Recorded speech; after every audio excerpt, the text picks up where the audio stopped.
what are beliefs Oh, and how do wow. we come to believe what we believe?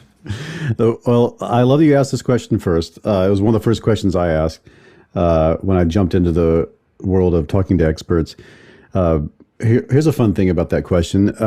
There's no one answer. Also, we've been asking that question for more than 2,000 years. And if you want to go in the world of philosophy, you'll end up reading about 25 books and still not getting the answer to your question.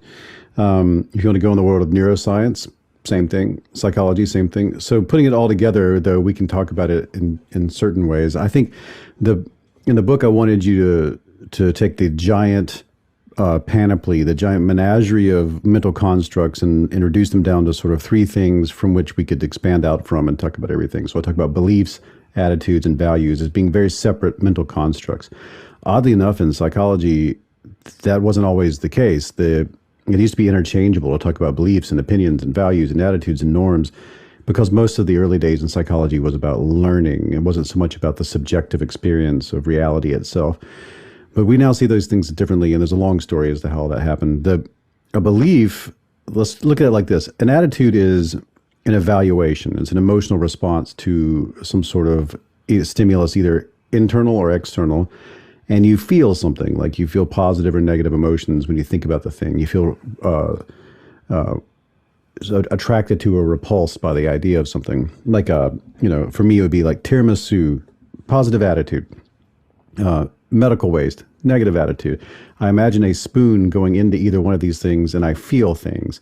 And I don't have to think much more than that. Though this is still cognition, I can just get this evaluative, no thanks, yes please feeling. And we can feel that about anything. So that's an attitude, which is separate from a belief. A belief is an estimation of confidence it's an estimation of certainty, which is difficult to wrap your mind around in some ways, ironically. At the neurological level, it's a bunch of associated networks of neurons delivering a sort of weighted emotional state that is kind of like a mood. And it's unbidden and you have no control over it. It's like when you bump your knee against the table and you feel pain. When I ask you, did we send astronauts to the moon? And did they land on the moon? And then did we see them walk around on the moon? And you tell me that you do believe that that is true. There's a large collection of neurons doing a lot of weird things that result in a feeling of certainty that you could put on a number to. I could say, if you say yes to me, they definitely landed on the moon, that's closer to attitude. But when I ask you, what would you give this level of certainty, 0 to 100%? And you say, I'm 90% sure. Like you can feel a person kind of slow down a little bit to tap into the percentage that's sort of innately delivering that feeling of confidence or lack thereof. And if it dips below a certain percentage, and we're all a little nuanced here, but it dips below a certain percentage, you'll start feeling a doubt. And if it goes further down, you start saying, I don't think that's true.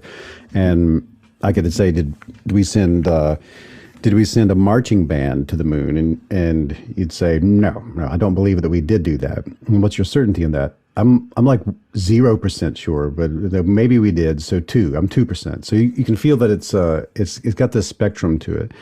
So belief is information that you have encoded into your brain through experience or learning or through conversation, communication, witnessing something, information that has physically altered the neurological substrate of your goop in your head. And along with it goes this secondary system of applying levels of certainty to the information and sort of interpreting it as you think about it. And that's belief. And in the end of the day, it's information encoded in the brain along with a tag of emotional certainty, separate from an attitude. And values are both informed and inform these two things. Values are where you put things in the hierarchy of importance in your mind. And they deeply influence our behavior and our thinking. So if for some people, college football has a high value, and for people like myself, it has 0 value. I'd never think about it. It's not even part of it. I don't even know it exists. I have no idea what the names of most of the football teams are.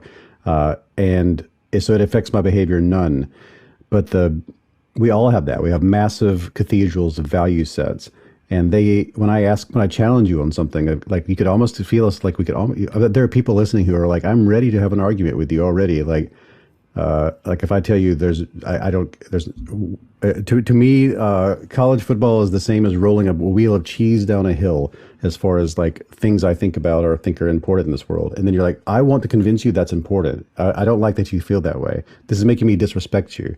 So values are another thing that we will get involved in discussions and arguments about, similar to beliefs and attitudes. And these things together sort of build the major stool legs of our models of reality that we then trade back and forth when we communicate and argue and deliberate with other people.